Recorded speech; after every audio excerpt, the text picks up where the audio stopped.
Baylor Bears have made their way to the Final Four and have done so with a culture of joy.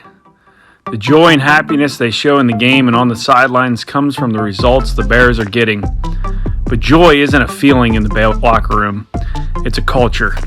Joy is an acronym that maps out the hierarchy of priority for the Baylor men's basketball team. The J is for Jesus, and even if you don't believe in him as the Messiah, all elite-minded performers give over their sense of control to a higher power. This is a liberating practice that eases anxieties. Baylor gives credit to Jesus, for they believe without him, they would not even be on the basketball floor. They strive to be the best versions of themselves as they are called to do. They worry about the things they can control and leave the rest up to a higher power. The O stands for others. They place ahead of themselves their teammates.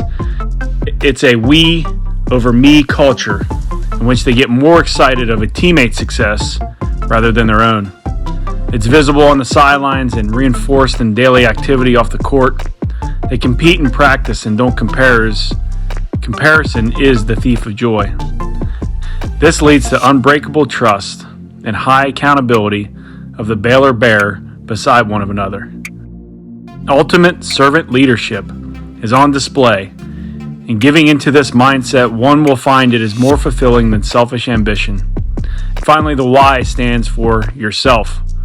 Placing themselves at the end of this hierarchy only reinforces the importance of the J and O.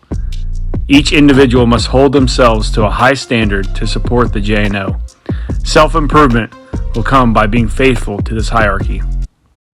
Everyone's sacrificing for each other, and this whole year, that's why we've won. Is their character is impeccable. I mean, as good of players as they are, they're better people. And if you're going to be in a bubble with someone for a couple weeks, you want to be with people you love. And this couldn't happen to a better bunch. I know their families are awful proud of them because they really raised them right. I know our university is extremely proud of them and the way they sacrifice for each other. Obviously, that's why we're still playing.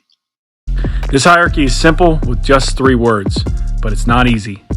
It takes intentional structuring with action and everyday interactions off the floor.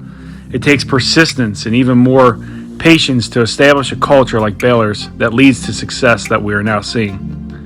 But all great organizations have simple core values with detailed plans to live them out. The Baylor Bears are just showing their joy now.